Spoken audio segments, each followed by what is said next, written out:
Calcium oxide की जल के साथ अभिक्रिया किस प्रकार की अभिक्रिया है? तो इसमें ऊष्माक्षेपी अभिक्रिया हो जाएगी करेक्ट उत्तर। ठीक है, आपका ऑप्शन नंबर बी वाला।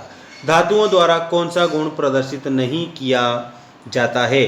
तो यहाँ पर भंगुरता आप इसमें बताएंगे करेक्ट आंसर। नेक्स्ट देखिए, श्वसन की प्रक्रिया होती है। तो जो श्वसन है ना, ये श्वसन उपचयन की प्रक्रिया होती है। तो यहाँ हमारा उपचयन कंप्लीट आंसर के रूप में बताना रहेगा। इसके बाद में ये रहा आपका नेक्स्ट क्वेश्चन, अमीबा में किस विधि के द्वारा जनन होता है? तो अमीबा में याद रखना द्विखंडन के माध्यम से जनन होता है। द्विखंडन करेक्ट आंसर होगा सभी स्टूडेंट्स का, तो इसका द्विखंडन हो जाएगा। अगला प्रश्न है, समतल दर्पण की फोकस दूरी होती है। ठीक है, तो समतल दर्पण की फोकस दूरी आप लोगों को अनंत बताना रहेगा।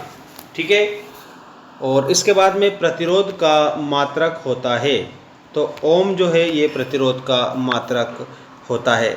ठीक है, इसके बाद में ये रहा आपका अगला क्वेश्चन। इस क्वेश्चन में आप लोगों को क्या बताया समझ लीजिएगा। यहाँ पर विद्युत ऊर्जा को यांत्रिक ऊर्जा में बदलने वाली युक्ति होगी। तो दोस्तों, विद्युत ऊर्जा को यांत्रिक ऊर्जा में बदलने वाली युक्ति को क्या बोला जाएगा? तो यहाँ पर आपको मेगर कंप्लीट आंसर बताना है। एक पारितंत्र में मानव क्या है? तो मानव सर्वाहारी होता है एक पारितंत्र में। ठीक है, अब हमारे ये रिक्त स्थान आ चुके हैं आपकी स्क्रीन के सामने।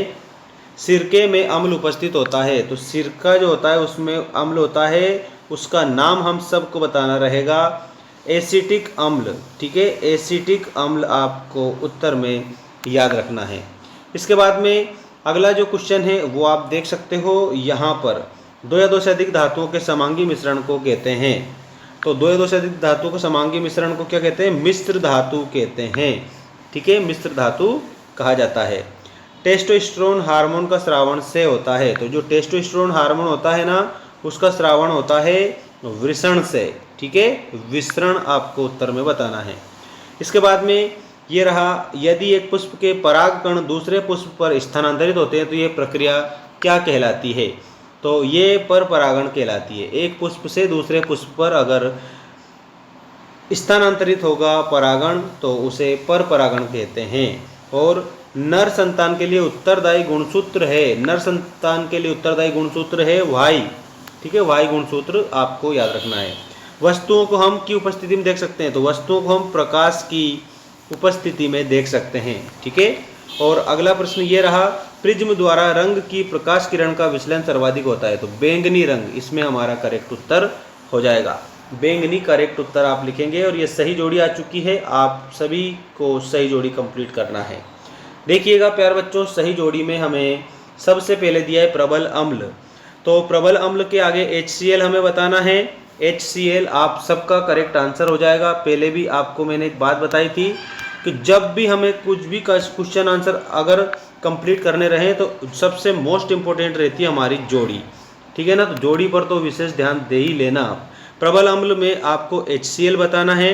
ठीक है, और इसके बाद में धातु जो है, इसमें धातु को आप क्या बताएंगे? तो धातु को सुचालक बताएंगे। तो यहाँ पर हम सुचालक से इसे मिला देंगे। जाइलम जो है दोस्तों, ये जो जाइलम दिया है तीसरे नंबर पर, इसमें जल परिवहन आपका उत्तर हो जाएगा। जाइलम का आपको जल परिवहन बताना है। मास्टर ग्रंथि, देखो इंपॉर्टेंट क्वेश्चन है ये। मास्टर ग्रंथि है जो दोस्तों, उसको पीयूष ग्रंथि कहा जाता है।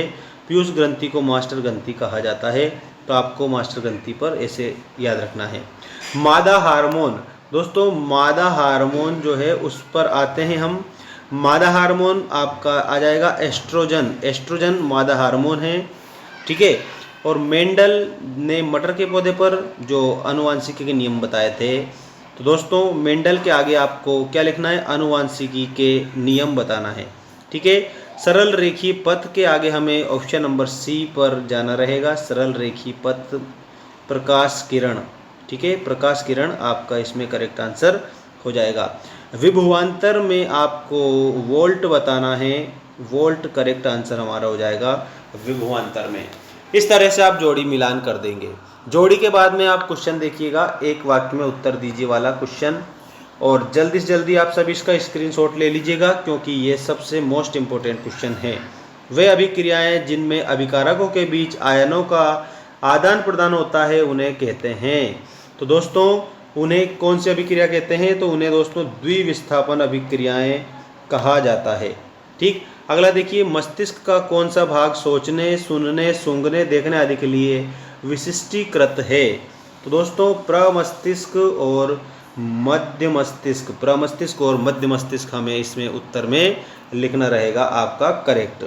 ठीक है ना, तो ये रहा करेक्ट। अगला देखिए, भ्रूण को पोषण कहाँ से मिलता है?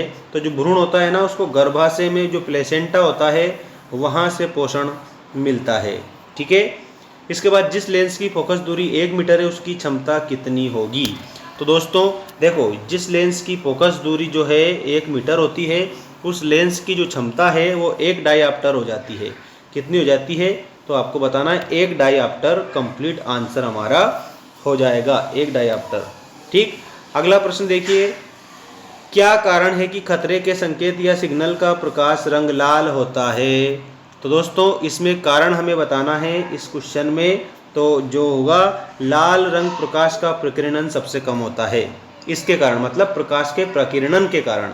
अगला देखिए, एक अश्व शक्ति में कितने वाट होते हैं? ये सबसे ज़्यादा इंपॉर्टेंट क्वेश्चन है, जो कि आपको मैं बता रहा हूँ। एक अश्व शक्ति में कितने वाट होते हैं? तो 746 वाट एक अश्व शक्ति में होते हैं दोस्तों। तो 746 आप उत्तर के रूप में बता देंगे। करेक्ट आंसर हमारा 746 हो जाएगा, जो कि ये दे रखा है। अगला जो क्वेश्चन है ये देखिएगा, एक विद्युत परिपथों की लघुपाथन तथा अतिभारण कारण होने वाली हानि की सुरक्षा सबसे महत्वपूर्ण युक्ति बताना है।